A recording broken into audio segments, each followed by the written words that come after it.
Hai,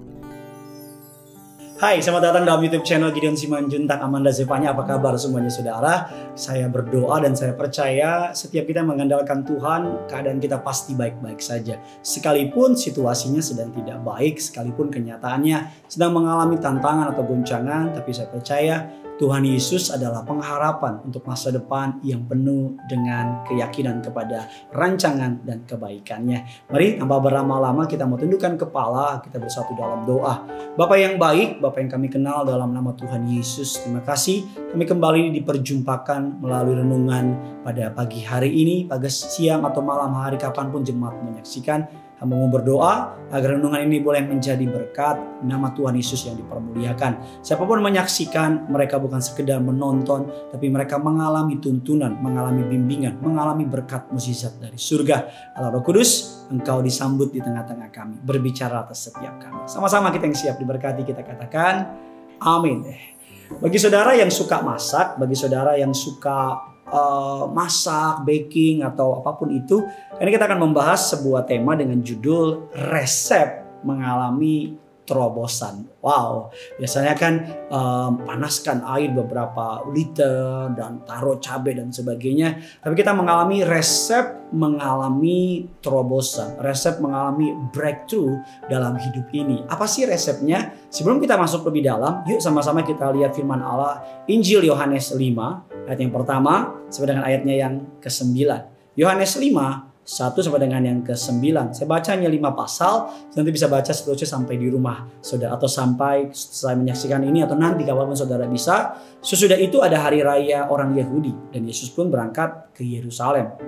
Di Yerusalem dekat pintu gerbang domba ada sebuah kolam yang dalam bahasa Ibrani disebut Bethesda. Ada 5 serambinya, dan di serambi-serambi itu berbaring sejumlah besar orang sakit, orang-orang buta, orang-orang timpang, dan orang-orang lumpuh yang menantikan guncangan air kolam itu. Sebab sewaktu-waktu turun malaikat Tuhan ke kolam itu dan mengguncangkan air. Alkitab katakan mengguncangkan air, dan saudara, mengguncangkan air itu sebab barang siapa yang terdahulu masuk ke dalamnya sesudah guncangan air itu, pasti Alkitab katakan akan mengalami yang namanya kesembuhan, apapun juga penyakitnya. Di situ ada seorang yang sudah 38 tahun lamanya sakit. Alkitab mengatakan ketika Yesus melihat orang itu berbaring di situ, karena ia tahu bahwa ia telah lama dalam keadaan itu, berkatalah ia kepadanya, maukah engkau sembuh? Ayat yang ke-7, ujung-ujungnya selesai juga saudara. Jawab orang sakit itu kepadanya, Tuhan, tidak ada orang yang menurunkan aku ke dalam kolam itu. Apabila airnya mulai goncang dan sementara aku menuju ke kolam itu, orang lain sudah turun mendahului aku. Kata Yesus kepadanya, bangunlah, angkatlah tilammu dan berjalanlah. Dan pada saat itu juga sembuhlah orang itu, lalu ia mengangkat tilamnya dan berjalan. Kita belajar resep mengalami terobosan atau resep mengalami mukjizat. Yang pertama, untuk dapat mengalami terobosan dalam hidup orang percaya, yang pertama, resep yang pertama, mungkin saudara akan kaget dengan resepnya, harus ada masalah. Bagaimana bisa mengalami terobosan, bagaimana bisa mengalami mukjizat, bagaimana dapat mengalami sebuah jawaban doa, bagaimana dapat mengalami sesuatu yang kita inginkan kalau nggak ada masalah. Karena tanpa masalah, tanpa masa sukar, tanpa masa sulit, kita tidak akan dapat mengalami kasih kuasa Tuhan. Bukan berarti berdoa punya masalah, bukan berarti bermimpi, berharap, atau menanti-nantikan masalah. No, tetapi seringkali ada banyak orang Kristen takut sama masalah. Ada banyak orang Kristen gentar menghadapi masalah. Justru kalau sudah ingin mengalami sebuah breakthrough, sebuah terobosan, sebuah mukjizat, harus ada yang namanya masalah. Dimulai dengan sebuah ayat yang kelima. Di situ ada seorang yang sudah 38 tahun lamanya sakit. Sudah bisa bayangin gak? Kalau kitab Injil Yohanes 5 ini tidak menyebut ayatnya yang kelima. Tiba-tiba orang-orang sakit dan tiba-tiba Yesus menyembuhkan. Siapa yang disembuhkan? Siapa yang ngalamin mukjizat kalau ayat kelima tidak disebutkan? Jadi kalau hari ini saudara mengalami masalah, mungkin saudara sedang berada di ayat yang kelima. Jangan takut, jangan kecewa. Karena di ayat yang kelima, keenam, ketujuh, dan ke-8 muncullah Yesus. Yesus berbelas kasihan dan mukjizat terjadi. Kadang-kadang berkat Tuhan itu packagingnya masalah. Kadang-kadang mukjizat Tuhan itu kelihatannya masalah, kelihatannya pemecatan, kelihatannya beban, bahkan mungkin kelihatannya diputusin sama pacar saudara atau ditinggalin sama orang yang saudara kasihi. Tapi di balik itu sebenarnya adalah sebuah misi penyelamatan Allah. Kelihatannya Tuhan tutup pintu, sebenarnya Dia sedang melindungi saudara. Di balik pintu itu ada yang jahat menanti saudara. Kelihatannya saudara tidak diizinkan masuk ke kantor yang saudara idamkan. Sebenarnya di balik kantor itu ada sesuatu yang akan membuat saudara jauh dari Tuhan. Atau bahkan mungkin kelihatannya Tuhan gak jawab doa saudara. Bukan Dia gak jawab, tapi karena Dia tahu yang saudara minta itu jahat buat saudara. Di masa depan akan merugikan saudara. Resep yang kedua, ayo ambil catatannya ibu-ibu, buka buku masaknya. Yang pertama harus ada masalah. Resep yang kedua, kita lihat ayat yang ke-7.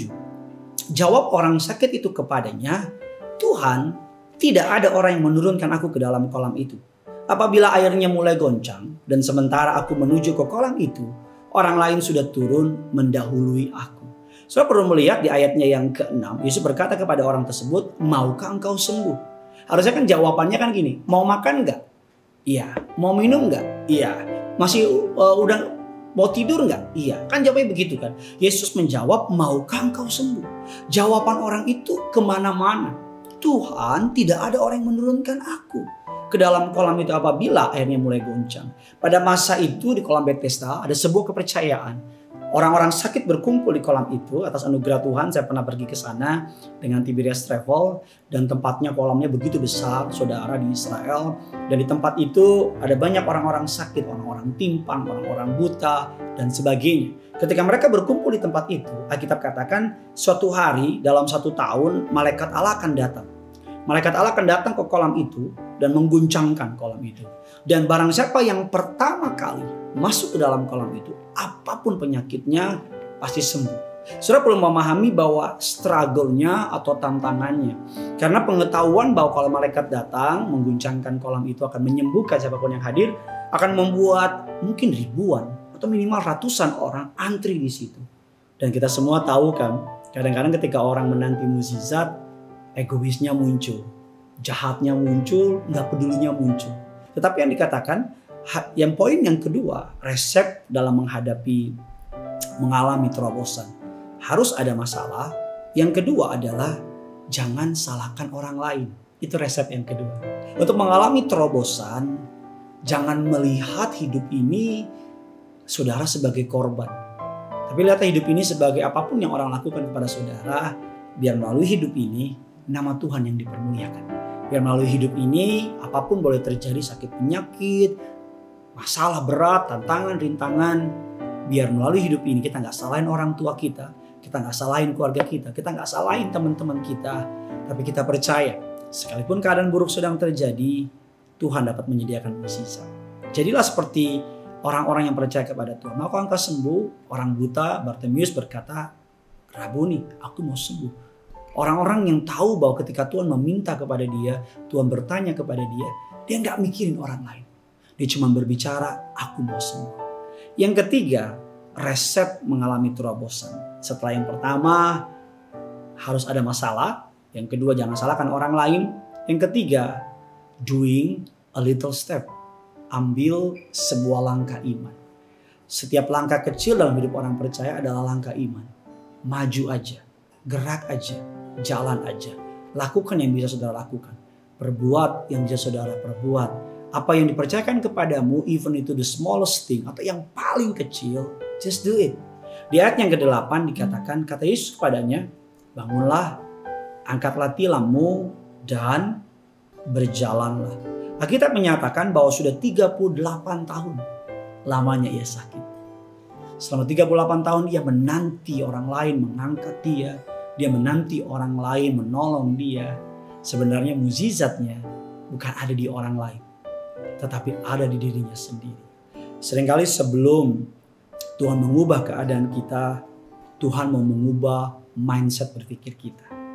Ingin mengalami perubahan dalam hidup ini gak ribet kok, gak susah. Bahkan gak butuh yang aneh-aneh.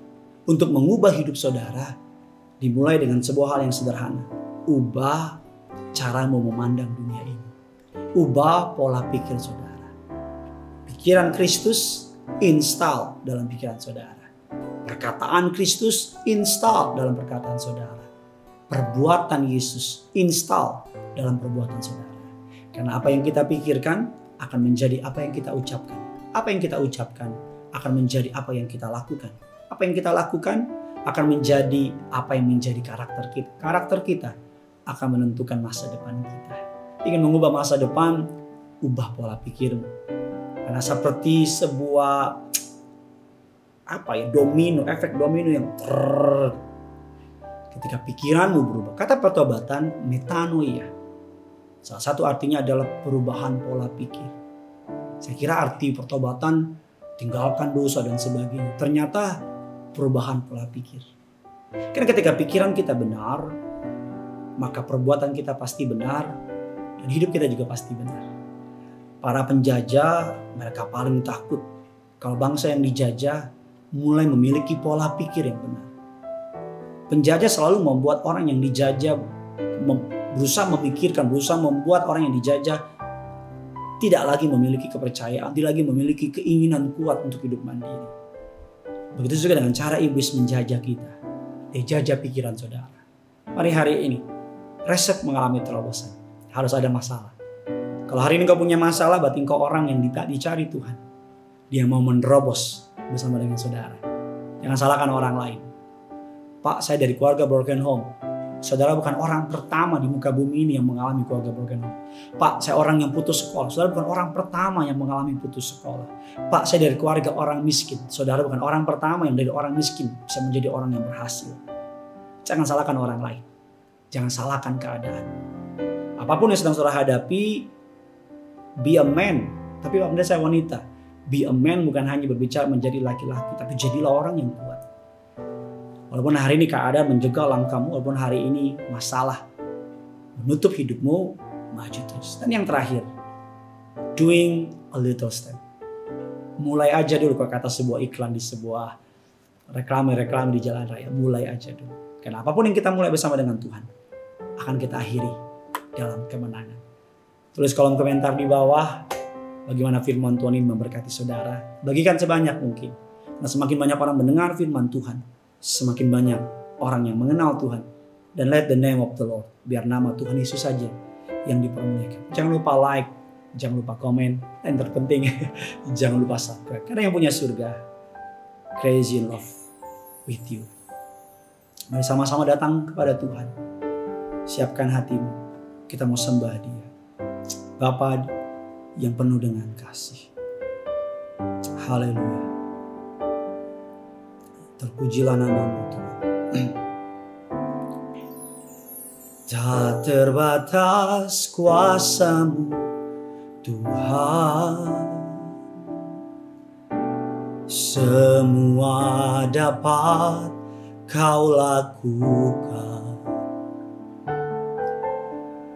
Apa yang kelihatan mustahil bagiku, itu sangat mungkin bagimu. Di saat ku tak berdaya, kuasa-Mu yang sempurna. Ketika ku percaya, mukjizat itu nyata. Bukan karena kekuatan, namun Roh-Mu ya Tuhan. Ketika ku berdoa, mukjizat itu nyata.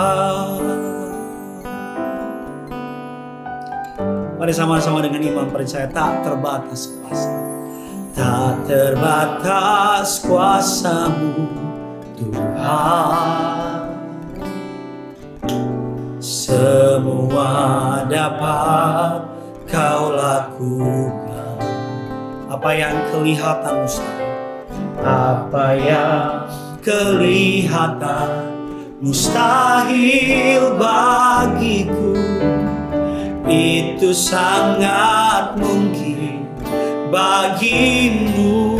Di saat ku tak berdaya, kuasa-Mu yang sempurna. Ketika ku berdoa, mukjizat itu nyata, bukan karena kekuatan, namun Roh-Mu ya Tuhan. Ketika ku percaya, mukjizat. Mari sama-sama agar pagi hari ini kita mengalami terobosan. Di saat ku tak berdaya, kuasa-Mu yang sempurna. Ketika ku percaya, amin, ada mukjizat. Itu nyata, bukan karena kekuatan, namun Roh-Mu ya Tuhan. Ketika ku berdoa, mukjizat itu nyata. Doa saya agar saudara dimanapun kau berada, kau mengalami terobosannya Tuhan. Salah satu nama Allah adalah Baal Perasim. Allah yang menerobos seperti sebuah air. Dia menerobos setiap tantangan rintangan hidup saudara. Sediakan imanmu, dia sediakan mukjizat. Sediakan percayamu, dia sediakan jalan keluar bagimu. Apapun masalah saudara, harus ada masalah, baru ada mukjizat. Jangan salahkan orang lain, dan yang terpenting, doing a little step. Lakukan langkah iman. Sisanya, Tuhan tidak akan pernah mempermalukan saudara. Yang punya surga, crazy love with you. Bye-bye.